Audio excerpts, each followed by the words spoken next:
everybody. I am on the boat, as you can probably see. I'm going to get chapter 3 and read it on here. You are a badass. Let's get this done. So chapter 3, present as a pigeon. If you are depressed, you're living in the past. If you are anxious, you're living in the future.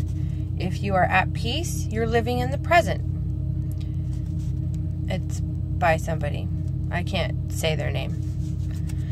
I was in yoga class one day, and the instructor told us all that to get into pigeon pose. I know what that one is. Which is the pose where you stretch one leg out behind you, fold the other one out sideways in front of you, and then bend forward and lie down on top of the whole thing. It's fine if you're a pigeon, but it's one of the poses I dread most because my hips don't move that way. It hurts, and I'm always scared I'm going to get stuck. Someone will help you out. But even though my body has requested otherwise, I'm in class and going for it, and I'm determined to relax into it, even though I'm really just silently begging the dude to tell us to change into a different pose, which he doesn't do because he's too busy talking. He's blabbing on and on about our connection to the universe and our breath and the path to true enlightenment. And holy fucking shit, dude, will you hurry up? I think I'm gonna rip something. Oh my god, I think I'm actually stuck. How am I gonna get out of this pose? He's gonna have to come over here and lift me out of it, and I really think I'm truly stuck. And then whoosh, I breathe into it.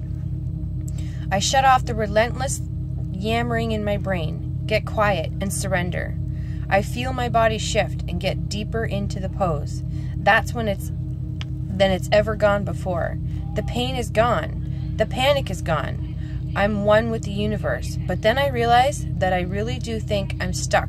And seriously, what the hell, dude? Are you going to talk all night? We've been in this freaking pose for 5 minutes. For real. And by the way, my knee just got all hot, and you really are not going to shut up, even though I keep thinking you finally are. But then you keep going, and then whoosh, I reconnect, and I'm back in the zone. I melt deeply into the pose, and feel such bliss and true connection to something much larger than myself. This flip-flopping between freaking out in my head and breathing into the now is basically how most of us go through life. Instead of worrying about the possibility of dislocating a hip, the future, or how bad I was at this pose, the past, I could have luxuriated in the magnificence available to me in the moment. It never ceases to amaze me the precious time we spend chasing the squirrels around our brains, playing at our dramas, worrying about the unwanted facial hair. Yeah. Seeking adoration, justifying our actions, complaining about slow internet connections, dissecting the lives of idiots. That's not a nice word. When we were sitting in the middle of a full-blown miracle that's happening right here, right now. We're on a planet that somehow knows how to rotate on its axis and follow a defined path while it hurtles through space. Our hearts beat. We can see. We have love, laughter, language, living rooms, computers, compassion, cars, fire, fingernails, flowers, music, medicine, mountains, muffins. We live in a limitless universe overflowing with miracles. The fact that we aren't stumbling around in an inconsolable state of sobbing awe is appalling.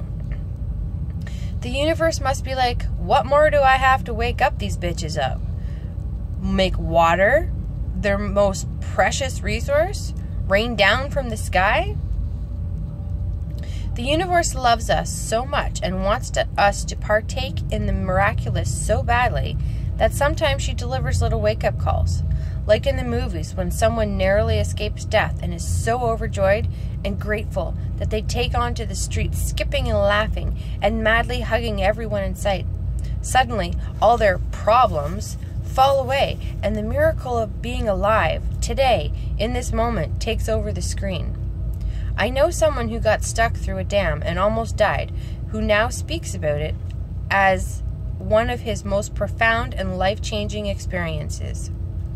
Not that I'd wish that on anyone, but take heart in the fact that should you require some sort of catastrophe for your transformation, it can be cosmetically arranged.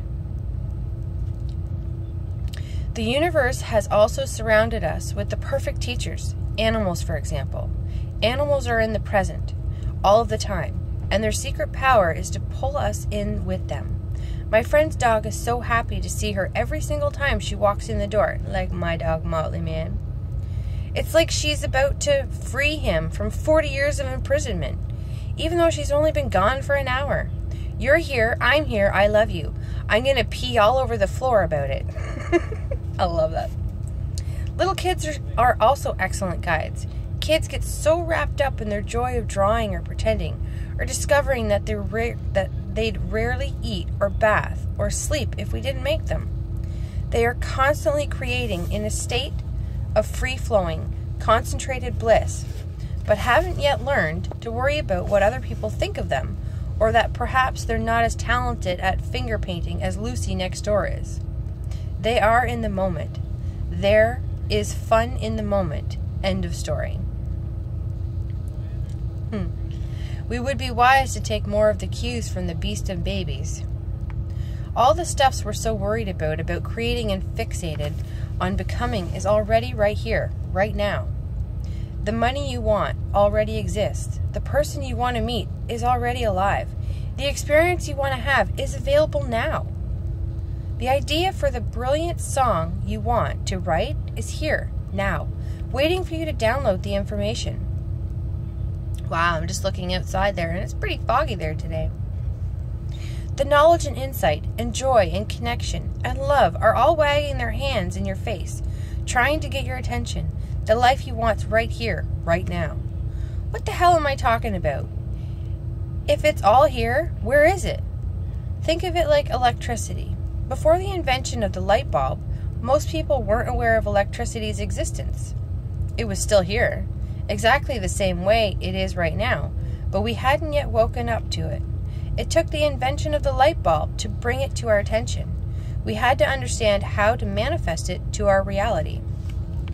It's not that things and opportunities that we want in life don't exist. It's that we're not aware of their existence, or the fact that we can really have them.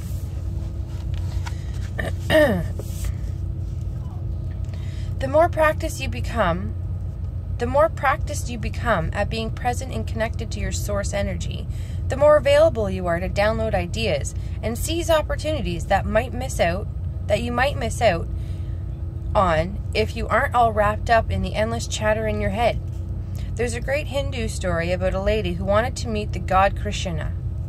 So she went into the forest, closed her eyes, and prayed and meditated on making the god appear to her. Lo and behold, Krishna came, wandering down the forest path toward her.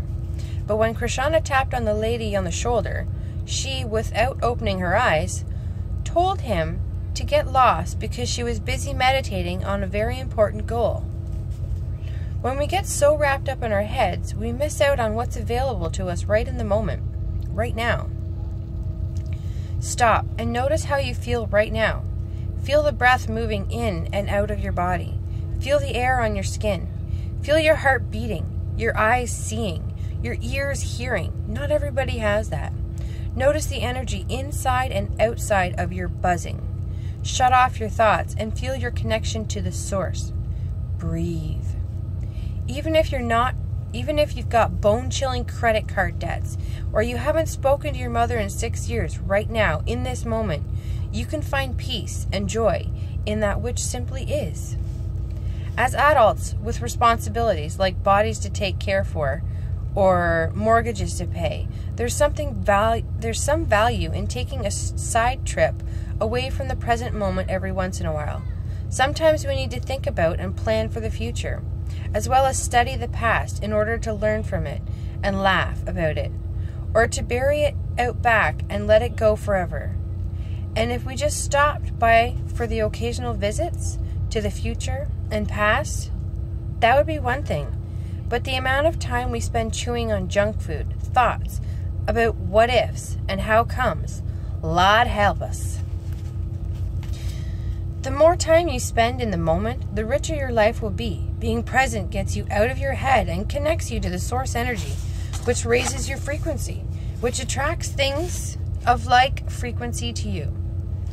And of all those high frequency things and experiences you already are here, just waiting for you to join the party. All you have to do is shut up, show up, and usher them in. And that is chapter 3. We'll see you tomorrow for chapter 4.